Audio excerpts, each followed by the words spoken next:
지난 이야기, 설날 아침 엄마, 설날 음식 다 준비됐죠? 매년 설날이면 어머니는 새벽부터 일어나 음식을 준비했습니다. 갈비찜을 졸이고 전을 부치고 떡국을 끓이고. 그러나 이번 설날 그녀는 달랐습니다. 이제부터 나는 너희를 위해 희생하지 않는다. 그렇게 어머니는 가방을 들고 집을 나섰습니다. 그리고 남겨진 가족들은 처음으로 어머니 없이 명절을 보내야 했습니다.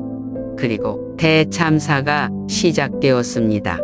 배달 음식은 주문할 수 없었고, 떡국은 떡죽이 되었고, 갈비찜은 새까맣게 탔고, 아린이는 울음을 터뜨렸습니다. 결국 가족들은 절망적인 상황 속에서 어머니에게 전화를 걸었습니다. 엄마, 제발 도와주세요. 하지만 어머니는 단호했습니다. 아니, 나는 제주도에서 노을을 보고 있어. 그 순간 가족들은 깨달았습니다. 우리는 엄마 없이 아무것도 못하는구나. 과연 그들은 이 난관을 극복할 수 있을까요?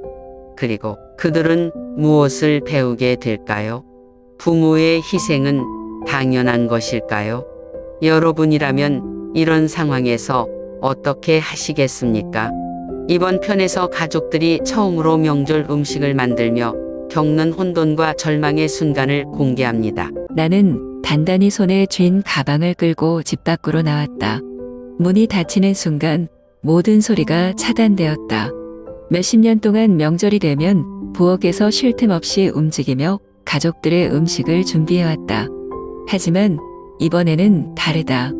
나는 더 이상 당연하게 희생하는 사람이 아니다. 이제부터 내 인생을 살겠다고 결심한 이상 뒤돌아보지 않기로 했다. 남편과 함께 천천히 걸음을 옮겼다. 뒤돌아볼 필요가 없다고 생각했지만 집안에 남아있을 두 사람, 지훈과 수진이 어떻게 반응하고 있을지 궁금했다. 거실에는 정막이 감돌았다. 마치 시간이 멈춘 듯한 정적이었다. 수진은 아직도 현관문을 바라보며 멍하니 서 있었다. 언제나 익숙하게 맡아야 할 설날 아침의 냄새가 없었다. 항상 풍겨야 할 갈비찜의 진한 향도, 기름에 전이 붙여지는 고소한 냄새도, 끓는 떡국 냄새도 어디에도 없었다. 그녀는 천천히 주방을 향해 걸어갔다. 싱크대 위는 너무나 깨끗했다. 마치 아무도 손을 대지 않은 듯이 정리된 그대로였다. 그녀의 눈동자가 커졌다. 오빠, 조용히 불러보았지만 지훈도 마찬가지로 벙찐 표정이었다. 설날이 시작되었는데 아무것도 준비되지 않았다. 지훈은 테이블을 둘러보았다. 어머니가 차려놓은 음식이 없었다. 냉장고 문을 열어보았지만 안에 있는 것은 손질되지 않은 생고기와 야채뿐이었다. 평소 같았으면 이미 조리되어 있어야 할 것들이 전부 원재료 상태였다. 그제야 그들의 머릿속에 현실이 와닿았다. 엄마가 떠났고 올해 설날은 우리가 스스로 해결해야 한다. 수진이 불안한 목소리로 물었다. 오빠, 이제 어떻게 해? 지우는 한숨을 내쉬며 소파에 털썩 앉았다. 뭐 어떻게 하긴. 밥은 먹어야 하니까 알아서 해야지. 하지만 그의 목소리에는 확신이 없었다. 그는 한 번도 설날 아침을 스스로 준비해 본 적이 없었다. 수진은 조심스럽게 말했다. 그냥 배달하면 안 될까? 지우는 핸드폰을 꺼내 음식 배달 앱을 열었다. 그러나 문제는 모든 음식점이 이미 예약이 끝났거나 문을 닫았다. 지훈이 불안한 표정으로 말했다. 설날이라 문 연 곳이 거의 없네. 그나마 되는 곳도 배달이 안 돼. 수진은 다급하게 더 찾아봤지만 상황은 똑같았다. 겨우 몇 군데에서 배달이 가능했지만 평소보다 2배, 세 배나 비쌌고 무엇보다 설날 음식이 아니었다. 그녀는 실망한 얼굴로 핸드폰을 내려놓았다. 이건 그냥 일반 반찬이잖아. 설날 같은 느낌이 전혀 안 나. 지우는 한숨을 내쉬었다. 그는 오늘이 이렇게 될 줄은 전혀 예상하지 못했다. 그제야 수진이 조심스럽게 입을 열었다. 그럼 우리 직접 만들어야겠네. 그 순간 거실이 얼어붙었다. 지훈과 수진 두 사람은 한 번도 명절 음식을 직접 만들어 본 적이 없었다. 지훈은 짜증스럽게 머리를 극적였다. 그래, 뭐 해보는 수밖에 없지. 설마 엄마 없이 못하겠어? 하지만 그의 말과는 다르게 불안감이 그의 얼굴에 그대로 드러나 있었다. 수지는 걱정스러운 눈빛으로 말했다. 오빠, 근데 우리 요리 한 번도 안 해봤잖아. 설날 음식이 얼마나 손이 많이 가는데. 그냥 하면 되지. 인터넷 찾아보면 다 나와. 지우는 자신만만한 듯 말했지만 사실 그의 머릿속은 복잡했다. 엄마가 늘 해주시던 요리들을 떠올리려 했지만 이상하게도 아무것도 떠오르지 않았다. 그는 손을 씻고 냉장고를 열었다. 설날을 위해 미리 사둔 재료들이 가득 차 있었다. 문제는 이걸로 무엇을 해야 하는지를 전혀 모른다는 것이었다. 지우는 결국 대충 결정을 내렸다. 일단 떡국부터 해보자. 그러나 이 선택이 그들에게 첫 번째 위기를 가져올 것이라는 사실을 그는 전혀 몰랐다. 수지는 부엌에 서서 손에 쥔 칼을 내려다보았다. 그녀의 손가락이 미세하게 떨리고 있었다. 설날에 직접 요리를 해야 한다니 단 한 번도 상상해 본 적 없는 상황이었다. 지우는 옆에서 떡국 재료를 꺼내며 혼잣말을 했다. 엄마가 보통 어떻게 하셨더라? 그는 머리를 극적이며 희미한 기억을 더듬었다. 설날마다 어머니가 바쁘게 움직이며 요리를 했지만 그는 단 한 번도 그 과정을 제대로 본 적이 없었다. 그저 음식이 차려진 후 숟가락을 들고 맛있게 먹기만 했을 뿐이었다. 반면 수지는 더 심각한 문제에 부딪혔다. 그녀는 냉장고 문을 열어보았지만 눈앞에 보이는 고기와 채소, 양념 재료들을 보면서 뭘 어떻게 시작해야 할지 감조차 잡히지 않았다. 그녀에게는 언제나 시어머니가 모든 것을 완벽하게 준비해 주었고 설날 음식이 저절로 식탁 위에 올라오는 것처럼 느껴졌다. 수지는 불안한 눈빛으로 남편을 바라보았다. 오빠, 우리 이거 제대로 할 수 있을까?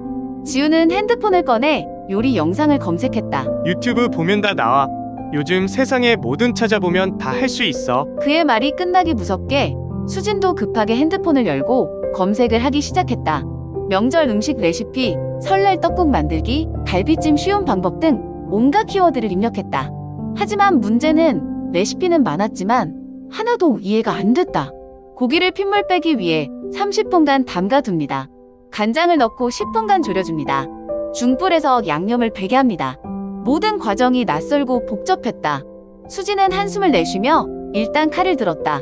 고기를 썰어야겠다고 생각했지만 어떻게 잘라야 할지도 모르겠고 어느 정도 크기로 썰어야 하는지도 감이 오지 않았다. 그녀는 한 번도 직접 갈비를 손질해 본 적이 없었다. 그녀는 속으로 중얼거렸다. 그냥 감으로 하면 되겠지. 그러나 그 순간 아야! 수진이 비명을 질렀다. 지훈이 깜짝 놀라 돌아봤다. 수지는 칼을 바닥에 떨어뜨리고 손가락을 움켜쥐고 있었다. 그녀의 손끝에서 피가 맺혔다. 뭐 하는 거야? 괜찮아? 지훈이 급히 다가가 그녀의 손을 잡았지만 수지는 당황해서 어찌할 바를 몰랐다. 나 그냥 고기 자르려고 했는데. 지훈은 짜증이 섞인 목소리로 말했다. 칼질도 제대로 못하면서 왜 무리해? 수진도 화가 치밀었다. 그럼 오빠가 하면 되잖아. 내가 언제 고기 손질해봤다고, 그래? 둘의 목소리가 점점 높아졌다. 그 순간 떡국을 해야 한다는 사실이 떠오른 지우는 더 이상 말싸움을 할 시간이 없다고 생각하고 자신이 직접 하기로 했다. 지우는 빠르게 냄비에 물을 넣고 끓이기 시작했다. 떡국은 쉽잖아.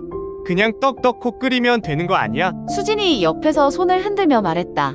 아니야. 엄마가 맨날 떡을 너무 일찍 넣으면 안 된다고 하셨던 것 같은데. 하지만 지우는 이미 떡을 한꺼번에 냄비에 붓고 있었다. 뭐고 왔대? 어차피 끓이면 다 똑같이 익는 거지. 그러나 몇 분이 지나자 이상한 일이 벌어졌다. 떡이 점점 퍼지기 시작했다.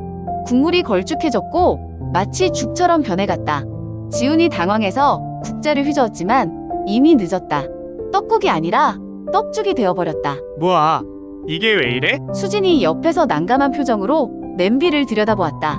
오빠, 이건 우리가 알던 떡국이 아니야. 지우는 머리를 감싸 쥐었다. 엄마는 맨날 아무렇지도 않게 잘하시던데 왜 이렇게 되는 거야? 그 순간 거실에서 작은 목소리가 들려왔다. 할머니는 언제 와? 엄마, 작고 여린 목소리가 부엌을 울렸다. 둘은 동시에 고개를 돌렸다. 아린이가 문 앞에 서 있었다. 눈을 비비며 물었다. 할머니는 언제 와? 수지는 순간 말문이 막혔다. 아린이는 계속 물었다. 할머니는 어디 있어? 나 배고파.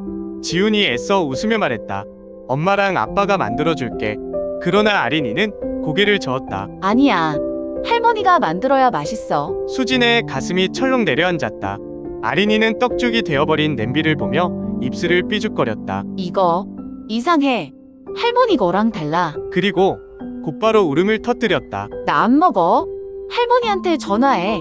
수지는 안절부절 못하며 아이를 달래려 했지만 아린이는 울음을 멈추지 않았다. 엄마가 만든 거 싫어. 할머니 불러줘. 그 순간 지훈이 터져나왔다. 지훈이 짜증이 섞인 목소리로 소리쳤다. 수진, 대체 아무것도 못하는 거야? 수지는 순간 어이없어하며 지훈을 노려봤다. 뭐라고? 오빠 지금 뭐라고 했어? 진짜 너무하잖아. 애는 울고 떡국도 망쳤고 갈비찜도 못하고 도대체 왜 이렇게 된 거야? 수진도 폭발했다. 나만 문제야? 오빠는 뭐 했는데? 오빠도 아무것도 못했잖아. 둘은 마주 보며 얼굴을 붉혔다. 부엌 한가운데에서 첫 번째 명절 요리를 만들려다 첫 번째 명절 싸움을 벌였다. 지훈이 외쳤다. 엄마는 매년 이렇게 힘들었을까? 수진이 한숨을 내쉬며 말했다. 이제야 깨닫는 거야? 거의 1시간 동안 부엌에서 씨름한 끝에 지훈과 수진은 마침내 설날상을 차렸다. 그러나 그 결과는 참혹했다. 테이블 위에는 너무 짜거나 싱거운 반찬들, 불균형하게 익은 전, 떡이 퍼져버린 이상한 국물이 놓여 있었다. 지훈은 한숨을 내쉬며 의자에 털썩 앉았다. 겨우 이거야. 수진도 말없이 자리에 앉았다. 그녀의 얼굴에는 피곤과 자괴감이 가득했다. 그녀는 조심스럽게 남편에게 국그릇을 밀어주었다. 먹어봐. 지훈은 미심쩍은 얼굴로 젓가락을 들었다. 떡국 한 숟가락을 떠서 입에 넣는 순간 그의 얼굴이 확 찌푸려졌다. 짜. 너무 짜. 수진은 깜짝 놀라며 말했다. 뭐? 레시피대로 했는데? 지훈은 물을 급하게 마시며 말했다. 도대체 무슨 레시피를 본 거야? 이건 떡국이 아니라 소금국이잖아. 수진도 떡국을 한 숟가락 떠 먹어보았다. 그리고 바로 얼굴이 일그러졌다. 정말로 너무 짰다. 그녀는 핸드폰을 다시 열어보았다. 아니, 여기에 간장 2스푼 넣으라고 써 있어서. 지훈이 냄비를 보며 불만스럽게 말했다. 2스푼이면 충분한데 왜 이렇게 됐지? 그들은 멍하니 냄비를 들여다보았다. 그러나 더 심각한 문제가 있었다. 수진은 당황해서 다시 핸드폰을 확인하다가 갑자기 얼굴이 창백해졌다. 아, 나 간장 2스푼이 아니라 국간장이었어야 하는데 진간장을 넣었어. 지훈은 머리를 감싸쥐었다. 아니, 그걸 지금 알았다고? 수진은 기가 막혀서 소리쳤다. 오빠도 같이 확인했어야지. 나 혼자 요리하는 것도 아니잖아. 그 순간 거실에서 작은 소리가 들렸다. 엄마, 나 배고파. 둘은 동시에 고개를 돌렸다. 아린이는 젓가락을 손에 쥔 채 국그릇을 내려다보며 입을 삐죽거리고 있었다. 수진이 애써 웃으며 말했다. 우리 아린이 한 입만 먹어볼래? 그러나 아린이는 눈물을 글썽이며 고개를 저었다. 아니야, 이거 이상해. 할머니 거랑 다르게 생겼어. 그 말이 수진의 가슴을 찔렀다. 아린이는 어릴 때부터 명절마다 시어머니가 정성껏 차려준 음식을 먹어왔다. 그녀에게 있어서 떡국이란 늘 따뜻하고 부드러운 맛이어야 했다. 그러나 지금 앞에 놓인 건 소금 국물처럼 짠 떡죽이었다. 아린이는 젓가락을 내려놓고 고개를 숙였다. 나 안 먹을래. 수진은 당황해서 말했다. 아니야, 한 입만. 그러나 그 순간 아린이는 눈물을 터뜨렸다. 엄마, 할머니한테 전화해. 할머니 거 먹고 싶어. 그녀는 울면서 숟가락을 내려놓고 바닥을 뒹굴었다. 이거 맛없어. 나 할머니 거 먹을래. 수진과 지훈은 서로를 바라보았다. 그들의 첫 번째 설날 식사는 완전히 실패했다. 아린이의 울음소리에 지훈은 점점 초조해졌다. 그는 손을 이마에 대고 깊이 생각했다. 이제 어떻게 해야 할까? 아린이를 달래기 위해 배달 음식을 다시 시도해볼까? 아니면 그냥 대충 먹이고 넘어갈까? 그러나 어떤 방법도 현실적이지 않았다. 결국 수진이 떨리는 손으로 핸드폰을 집어들었다. 지훈이 눈을 가늘게 뜨며 물었다. 뭐 하는 거야? 수진은 잠시 망설이다가 작게 말했다. 엄마한테 전화할 거야. 지훈은 한숨을 쉬며 고개를 젓더니 결국 아무 말도 하지 않았다. 수진은 핸드폰을 들고 시어머니의 번호를 눌렀다. 손이 떨렸다.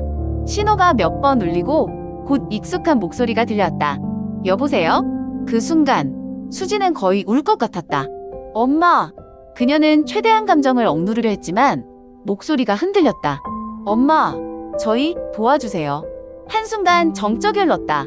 그리고 예상치 못한 대답이 돌아왔다. 아니, 수지는 당황해서 핸드폰을 더 꽉 쥐었다. 지금 나는 제주도에서 노을을 보고 있어. 수지는 순간 귀를 의심했다. 엄마, 농담이시죠? 그러나 시어머니의 목소리는 너무나 단호했다. 농담 아니야. 이제부터 너희는 스스로 해야 해. 그 순간 수지는 말문이 막혔다. 그녀는 핸드폰을 쥔 채 눈을 크게 뜨고 지훈을 바라보았다. 지훈도 믿을 수 없다는 표정이었다. 엄마 제발요. 아린이가 계속 울고 있어요. 우리 진짜 아무것도 못했어요. 제발 한 번만 도와주세요. 그러나 어머니는 가볍게 웃으며 말했다. 아린이가 울면 엄마 아빠가 해결해 줘야지. 그리고 뚝! 전화가 끊어졌다. 수지는 얼어붙었다. 그녀는 다시 전화를 걸려고 했지만 손이 떨려서 버튼을 제대로 누를 수도 없었다. 지훈도 아무 말 없이 멍하니 있었다. 거실에는 여전히 아린이의 흐느낌, 소리만 들렸다. 수지는 머리를 감싸 쥐고 좌절했다. 이제 어떡해? 지훈은 깊이 숨을 들이마시고 소파에 쓰러지듯 기대며 중얼거렸다. 이게 엄마가 매년 해왔던 거구나. 둘 다 한동안 아무 말도 하지 않았다. 그제야 그들은 깨달았다. 그동안 설날의 모든 음식과 따뜻함을 당연하게 받아들였던 자신들이 얼마나 이기적이었는지를. 설날이 지나고 모든 것이 다시 일상으로 돌아왔다. 거리에는 명절의 여운이 남아 있었고 사람들은 다시 각자의 삶으로 돌아갔다. 나는 제주도에서의 짧은 여행을 마치고 집으로 돌아왔다. 몇 년 만에 처음으로 맞이한 편안한 명절이었다. 그리고 드디어 그들이 찾아왔다. 나는 차를 따르며 조용히 앉아 있었다. 문이 열리더니 지훈과 수진이 들어왔다. 하지만 이번에는 전과 달랐다. 이전처럼 당당하고 익숙한 표정이 아니었다. 이번에는 어딘가 주저하는 듯한 걸음걸이, 그리고 무거운 분위기였다. 지훈은 나를 보자마자 가볍게 숨을 들이마셨다.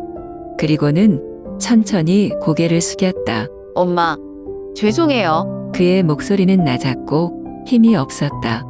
마치 한없이 작아진 아이처럼. 나는 차를 한 모금 마시고 조용히 그를 바라보았다. 이제야 미안하다는 말을 하러 온 거니? 수진도 조용히 옆에서 눈물을 글썽이며 말했다. 어머니, 저는 정말 몰랐어요. 엄마가 이렇게까지 힘드셨을 줄 몰랐어요. 저는 그냥 엄마가 명절을 좋아하시는 줄 알았어요. 나는 천천히 찻잔을 내려놓았다. 그리고 그들을 똑바로 바라보며 말했다. 엄마는 그 일을 좋아했던 게 아니야. 그저 너희가 당연하게 생각했을 뿐이야. 지훈이 손을 꼭 쥐었다. 그는 말없이 고개를 숙였다. 나는 한숨을 쉬며 조용히 물었다. 이제라도 알았으면 앞으로는 어떻게 할 건데? 지훈은 고개를 들고 나를 똑바로 바라보았다. 이제 엄마 혼자 명절을 준비하는 일은 없을 거예요. 그 말이 거짓이 아니었다는 걸 나는 곧 알게 되었다. 다음 해 명절이 다가오자 지훈과 수지는 먼저 연락을 해왔다. 엄마, 올해는 우리가 준비할게요. 나는 처음에는 믿지 않았다. 하지만 정말이었다. 명절 전날 지훈은 장을 보러 갔고 수지는 인터넷에서 레시피를 찾아보며 요리를 연습했다. 아린이는 주방 한쪽에서 조그만 손으로 반죽을 만지며 즐거운 듯 웃고 있었다. 할머니, 나도 할래. 나는 그 모습을 바라보며 조용히 미소를 지었다. 이제야 가족다운 명절이 찾아왔다. 그날 처음으로 나는 주방에 혼자가 아니었다. 지훈은 어설프게 남아 칼질을 하고 있었다. 수지는 전을 부치며 힘들어하면서도 웃고 있었다. 엄마, 이게 맞아요? 뿔이 너무 세지 않았어요? 아리나, 그거 조심해. 밀가루 너무 많이 넣으면 안 돼. 나는 그저 옆에서 지켜보며 천천히 차를 마셨다. 그동안 수십 년 동안 부엌에서 혼자 명절을 준비했던 날들이 스쳐 지나갔다. 이제 더 이상 혼자가 아니었다. 그날 밤 다 함께 둘러앉아 처음으로 같이 만든 명절 음식을 먹었다. 맛은 완벽하지 않았다. 갈비찜은 조금 싱거웠고 떡국도 떡이 살짝 퍼져 있었다. 전은 몇 개 같았고 반찬의 간이 조금씩 오락가락했다. 하지만 그 어느 때보다도 따뜻한 식사였다. 식사가 끝난 후 지훈이 조용히 내 옆에 앉았다. 나는 그를 바라보았다. 엄마도 설날에 쉬어야 한다는 걸 이제야 알았어요. 나는 미소를 지었다. 이제야 제대로 된 가족 같네. 때때로 우리는 가장 가까운 사람의 희생을 당연하게 여긴다. 그들이 힘든지 지쳤는지 아무렇지도 않게 지나쳐버린다. 그러나 희생은 사랑이 아니다. 사랑은 함께하는 것이다. 당신은 지금 당신의 가족에게 당연함을 강요하고 있지는 않나요?